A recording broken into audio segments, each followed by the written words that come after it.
Your Majesties, Your Royal Highnesses, in Bakrafru, ladies and gentlemen, I thank the Swedish Academy for finding my work worthy of this highest honor. In my heart there may be some doubt that I deserve the Nobel Award over other men of letters whom I hold in respect and reverence. But there is no question of my pleasure and pride in having it for myself. It is customary for the recipient of this award to offer personal or scholarly comment on the nature and the direction of literature. At this particular time, however, I think it would be well to consider the high duties and the responsibilities of the makers of literature.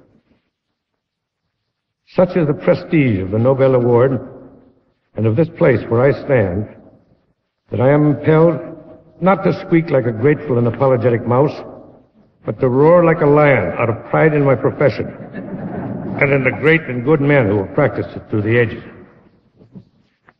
Literature was not promulgated by a pale, emasculated critical priesthood, singing their litanies in empty churches, nor is it a game for the cloistered elect, the tin-horn mendicants of low-calorie despair.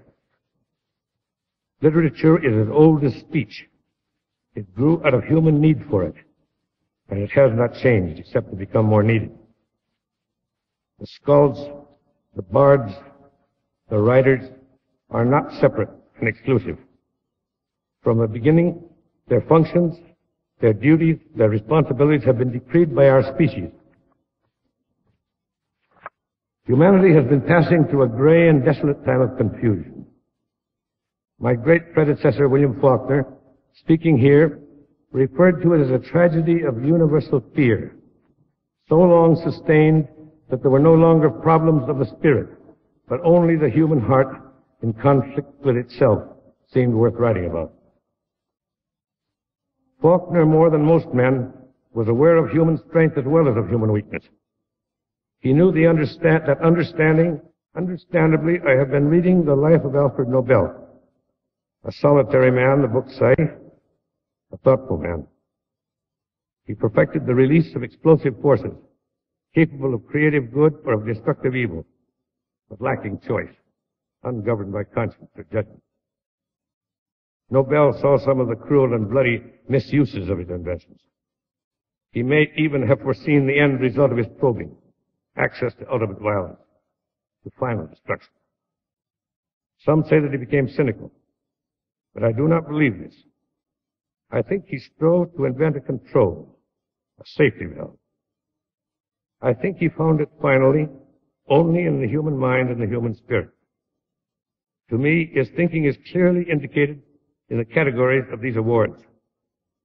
They are offered for increased and continuing knowledge of the man and of his world, for understanding and communication, which are the functions of literature, and they are offered for demonstrations of the capacity for peace, the culmination of all the others.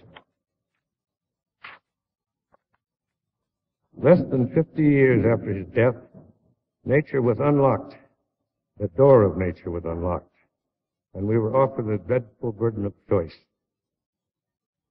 We have usurped many of the powers we once ascribed to God. Fearful and unprepared, we have assumed leadership over the life or death of the whole world, of all living things. The danger and the glory and the choice rest finally in man. The test of his perfectibility is at hand. Having taken godlike power, we must seek in ourselves for the responsibility and the wisdom we once prayed some deity might have.